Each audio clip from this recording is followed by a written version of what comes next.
आदिवासियों के लिए नरेंद्र मोदी सरकार ने क्या क्या किया है और बंगाल सरकार किस प्रकार से आदिवासियों के अधिकारों में भी भ्रष्टाचार कर रही है, ये बताने का प्रयास किया है। मैं इतना ही बताना चाहता हूं कि बंगाल में 10 साल से तृणमूल कांग्रेस की सरकार ने बंगाल को पाताल तक नीचे ले जाने का काम किया है। हर चीज में भ्रष्टाचार, हर चीज में टोलबाजी, राजनीतिक हिंसा, घुसपैठ, तुष्टीकरण, हिंदुओं के और आदिवासियों के त्योहार मनाने के लिए हमें कोर्ट में जाना पड़े, इस प्रकार की स्थिति और मारपीट और गुंडागर्दी ने पूरे बंगाल के विकास को तहस नहस कर रख दिया है।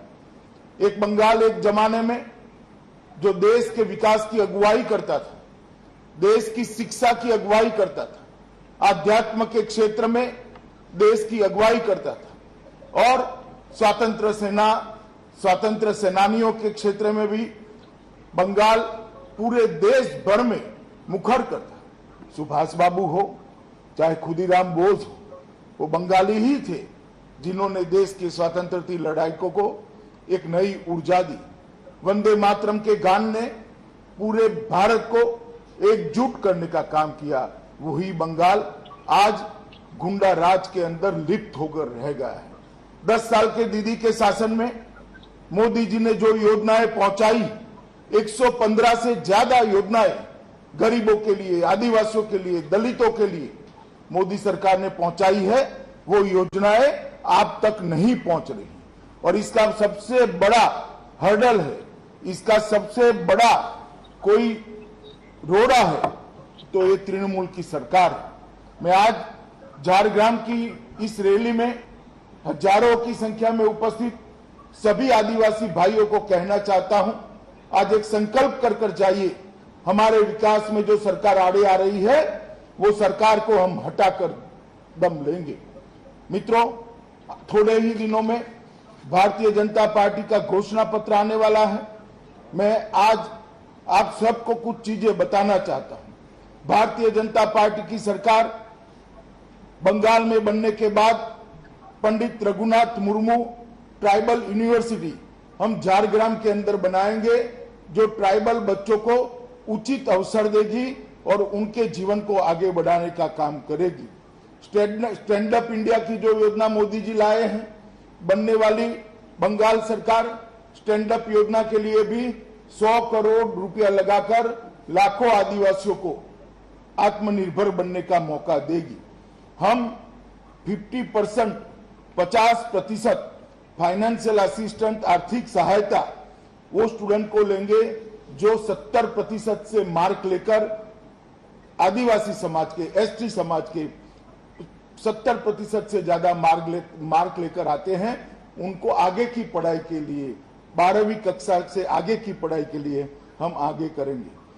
कंस्ट्रक्शन ऑफ हॉस्टल, जो छात्रालयों के निर्माण का काम मोदी जी ने हाथ में लिया है, उसको भी 100 करोड़ रुपया और जोड़कर हम आगे बढ़ाएंगे।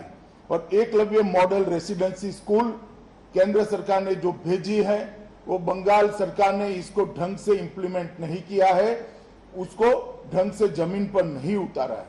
मैं आपको वादा करना चाहता हूं कि हर तहसील में एकलव्य मॉडल रेसिडेंशियल स्कूल बनाने का हम काम करेंगे। वन धन विकास केंद्र जो आदिवासियों के स्किल अपग्रेडेशन के लिए काम करता है, उसको भी हम आगे बढ़ाएंगे।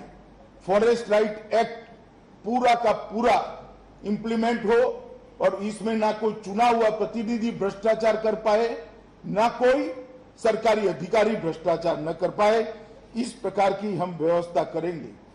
ओरान, मुंडा, भूमजी, कोरा, लोढ़ा, माहिली, बेदिया और सबर, ये सारी जातियों के लिए 10-10 करोड़ रुपए का एक फंड बनाकर हम ये जातियों के विकास के लिए आगे बढ़ाने का एक कॉर्पस बनाएंगे, जो 100 करोड़ का होगा। संथाल से लेकर सारी आदिवासी जातियों को इसके अंदर हम जोड़ने का काम करेंगे। और जितने भी एसटी के मुकदमे होते हैं इसमें फ्री लीगल एड, हम कानूनी सहायता फ्री ऑफ कॉस्ट देंगे। और सबसे बड़ी बात है कि हम ये सुनिश्चित करेंगे कि एसटी सर्टिफिकेट जो है वो भ्रष्टाचार के बगैर मिल जाए। मित्रों, आज मैं अंत में इतना ही कहना चाहता हूं कि सुखमय सतपथी, बकुल मुर्मू, संजीव महतो, श्रीमती सोनाली मुर्मू और पालन सोरेन को आप जंगी बहुमती से जिताइए और मोदी जी के नेतृत्व में भारतीय जनता पार्टी की सरकार बनाइए। आप सभी का धन्यवाद। अंत में फिर से एक बार आपकी क्षमा मांगकर मैं मेरी बात को समाप्त करता हूं।